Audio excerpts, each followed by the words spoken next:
An exceptional year in sport in this country, and we are about to take you on a ride where we go back and look at the season's highlights of all things sport. First up though, we're talking rugby as we look at the year in review, looking at the Box, Currie Cup and of course Super Rugby. Come on and take a journey with me.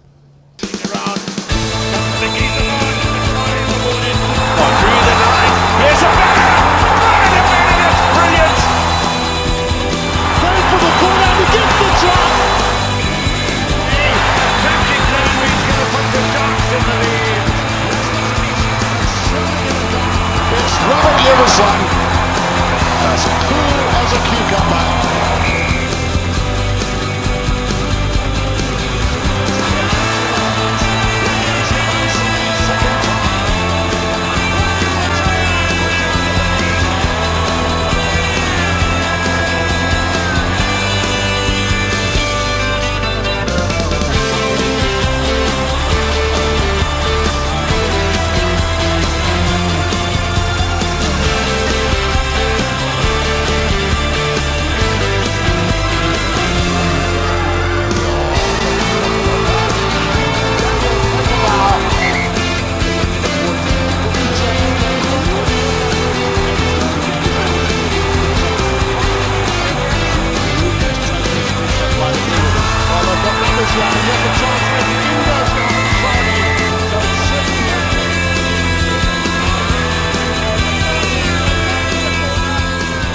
Our first show today is all about rugby, and we are catching up with Blue Bulls and Springbok wing Akona and Dingani.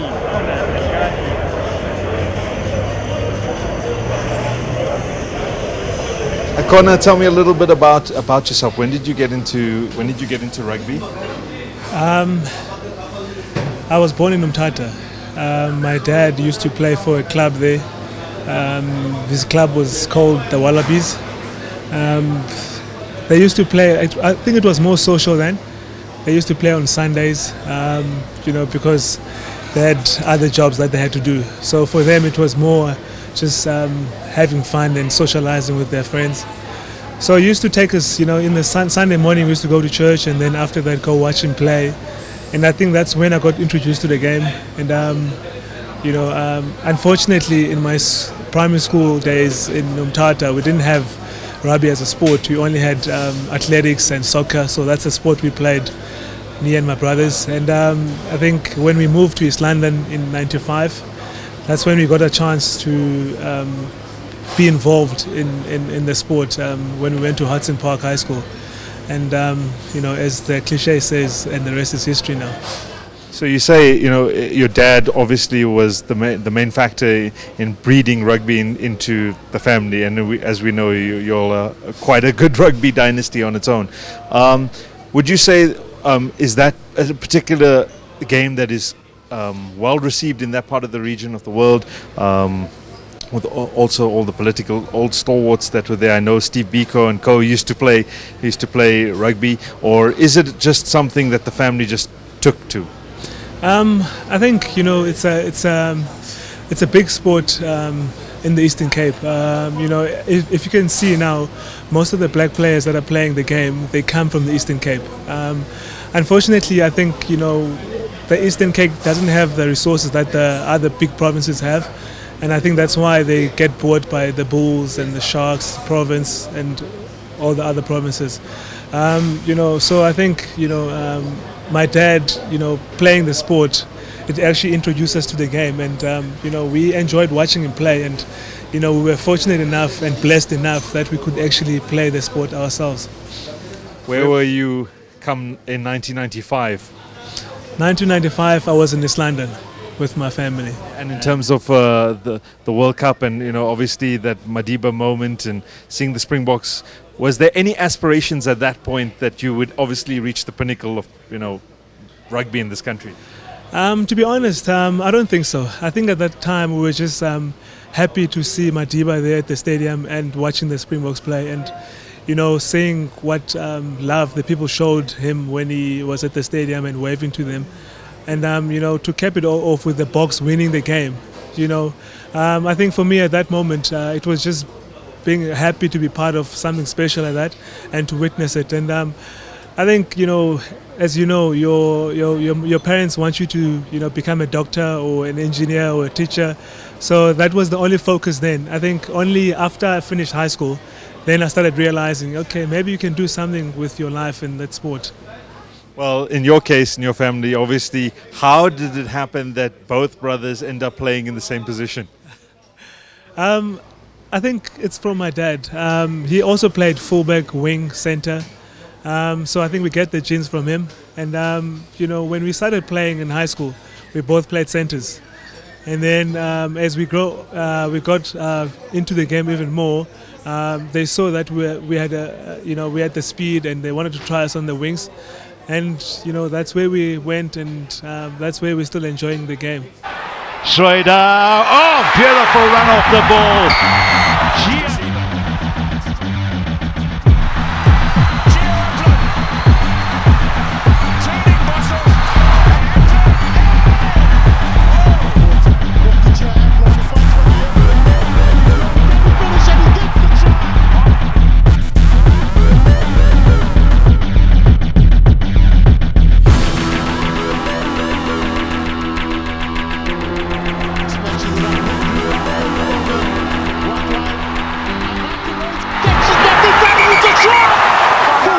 Forward now to obviously the current Currie Cup season. Looking at the Western Province, they had a really good run, being undefeated in the round robin stages, and then obviously losing at the final. Your thoughts on what was their downfall, or just their general run for the season? I think they've been doing well for the past 2 seasons. No one gave them a chance, last season, and they showed everyone that, if you've got the confidence and the backing and amongst the players, you can actually go, because they went to Durban against all odds and they beat the Sharks in Durban.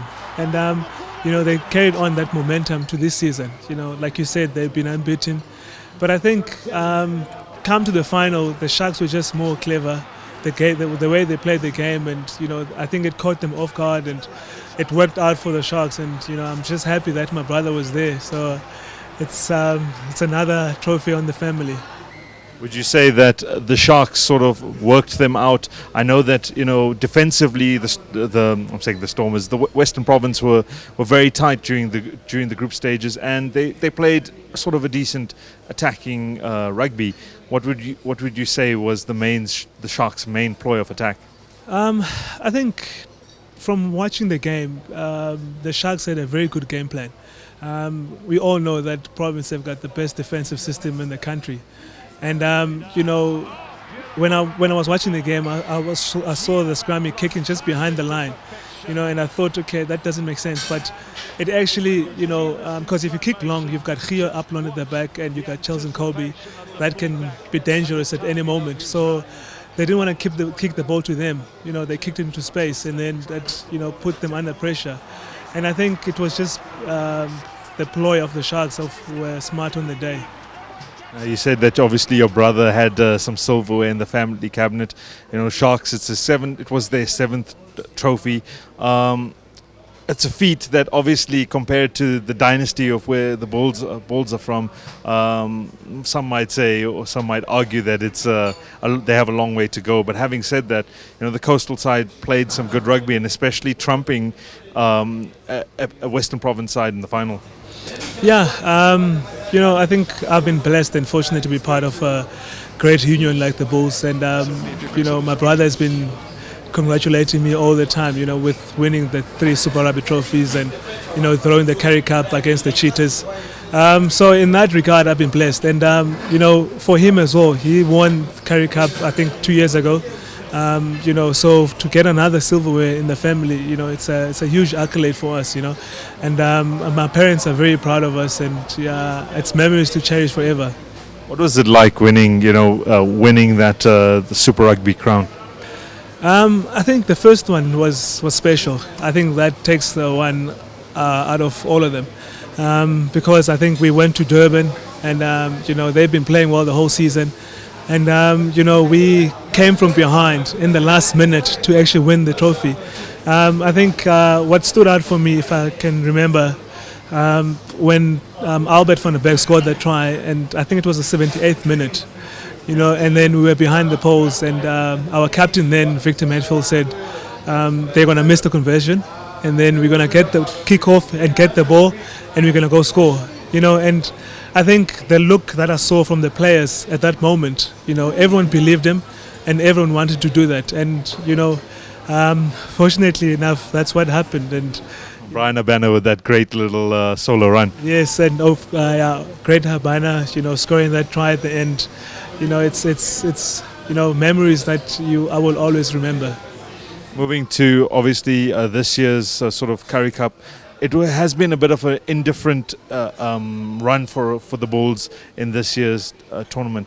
Could you factor in the fact that there was a change of guard, to say, at the Bulls Union, and next year obviously we would be better prepared for the Currie Cup? I think it's part of the game. You lose players, people move on in life, and you have to do with what you have. And I think we lost senior players. In saying that as well, it gave a chance to younger players to come through. And people are saying, no, we're a young team, and I think when you pull on that Bulls jersey and you're playing for the Currie Cup side, you're not young anymore. It's all about going out there and playing well and representing the union. And unfortunately for us, things, we felt that we let ourselves down. We gave ourselves chances when we into games, and then towards the end, I feel that small mistakes, and I feel that maybe it comes down to the experience that we had in the team that we lost. But I think for someone to go back on top, you have to start from the bottom. And I think it's great for us that that happened for us in the Currie Cup, and we can only get better from now on. Looking obviously, like I was referring to the fact that the Bulls had a really great run in this year's Super Rugby, and an indifferent run in Currie Cup. What do you attribute that to?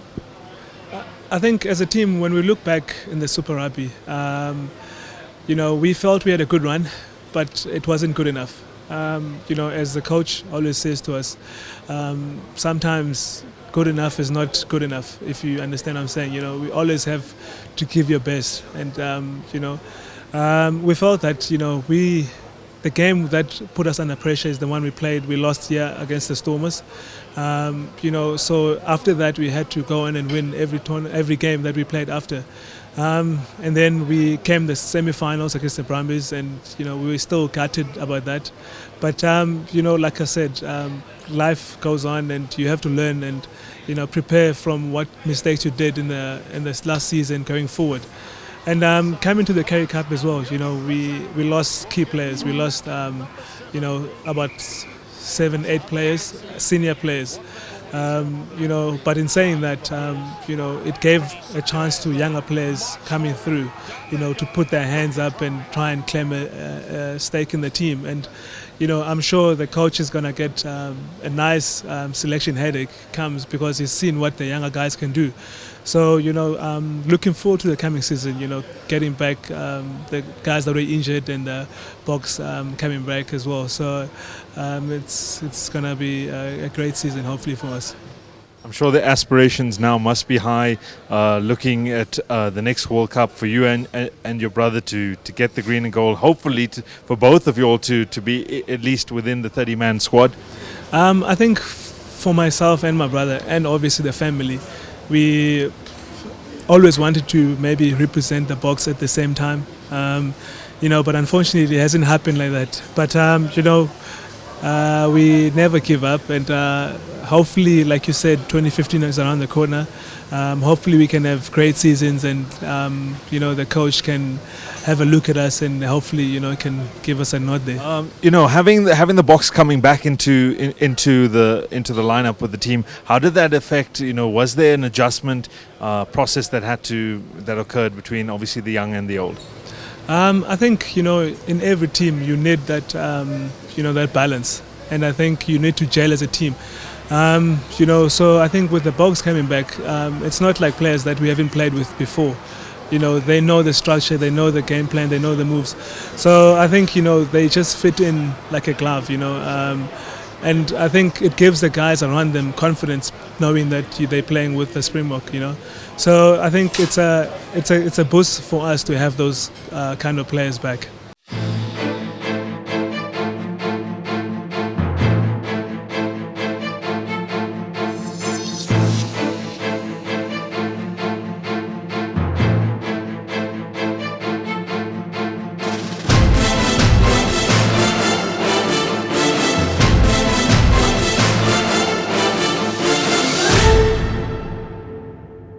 Moving to the Springboks now, what do you attribute Heineke Meyer's success with the current box side? I think Heineke Meyer is, he knows how to work with his players. I think we've seen how the box play now. People used to say no, they're playing boring rugby, and I think no one cares if you're playing boring rugby as long as you win. And his record speaks for itself. And I think chatting to the guys coming back, he says he installed that belief in them. That you're playing for your country, and nothing's better than being number one. And I think that mind shift that he put into the players is paying off on the field, because they're playing well for him, and they're a very formidable side. Well, you say that the naysayers are saying the Springboks play boring rugby. Well, as last I remember, they scored 4 tries against a very, very strong New Zealand side. They had quite a good run into the tournament with Argentina when they played at Soccer City. So, I mean, is that a valid point? To me, it's not. The way that he wants to play is that he doesn't want to play too much in his own half. He'd rather play in the opposition's half, make them make the mistakes, and capitalize from that. But obviously, when there's space to attack, that's when he gives you the room to go for it. So, for me, I feel it's a balanced game, and you like you said, they scored 4 tries against Australia, and they've been scoring tries. When we saw that last game against the All Blacks, they scored wonderful tries. So it's all about having a balance between kicking and running. So now the Springboks had a fabulous run this year, only pipped by our arch nemesis. Just give me a little bit of a feel, and from players and your colleagues, what that run felt like. From talking to the guys, like I said earlier on, Heineke believes that only the best is good for him. He wants to be number one, but unfortunately he didn't achieve that this season. Like you said, only lost out to the All Blacks, and I think with the All Blacks, they've been great this season. We can't take that away from them. They had that balance between youth and experience. You get guys who, I think they have about 3 guys who have over 100 caps. That makes the other guys coming in to relax a bit. They can be comfortable playing because they know that they've got guys like Richie McCaw, Dan Carter, that was actually looking out for them. And I think it's actually a good thing that the Boks that they had a good season last year. I mean this year, and going forward to next year, they can even work harder and believing that they can actually become number one before the World Cup.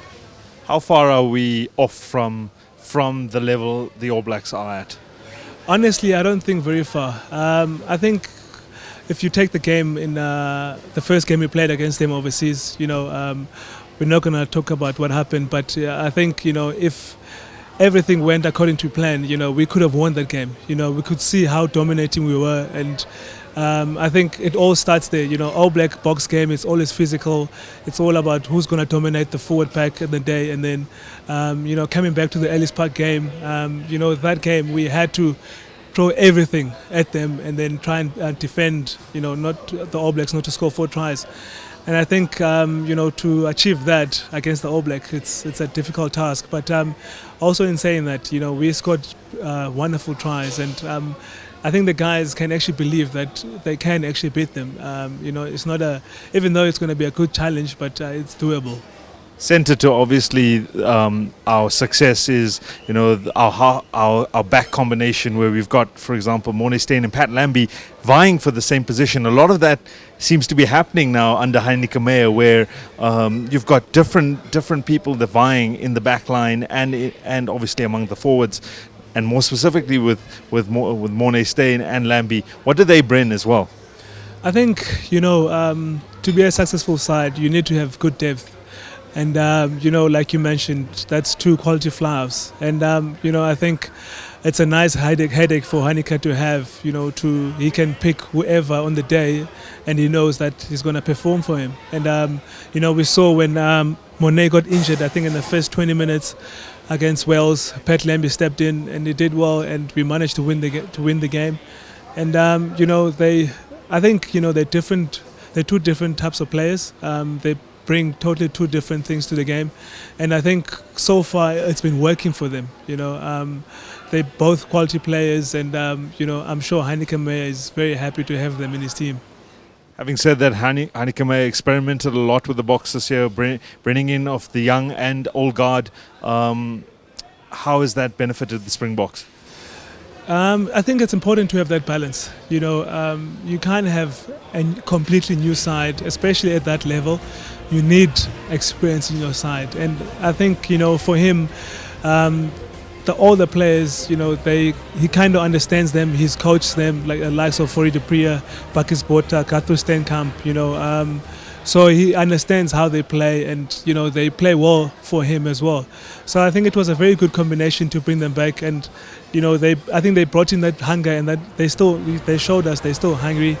And you know, they brought in the belief to the players as well. You know, that because they've been there, they've won the World Cup. You know, so I think that also helps them. You know, to help the younger players to believe that listen, this can be done. You know, we just need to keep believing and working hard, and hopefully, you know, come 2015, we can, you know, win that tournament.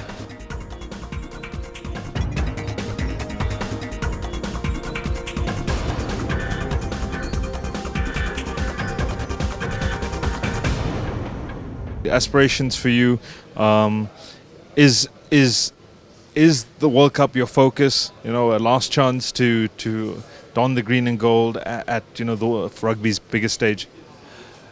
For me, honestly, I'm not even looking at that. I think I have to start performing well for my province, you know, before I even look at playing for the Boks again. And you know, we had a good 5-week pre-season training now. You know, today was our last day. You know, so there's a couple of weeks left before we play our first game against Sharks in Durban. You know, so my personal goals now at the moment is just playing well for the team, and hopefully I can help them, you know, win the trophy again. Then, you know, if I can feel that I've done my part, you know, then, and I'm happy with where I am, then, you know, I can maybe look at thinking about, you know, representing the Boks again.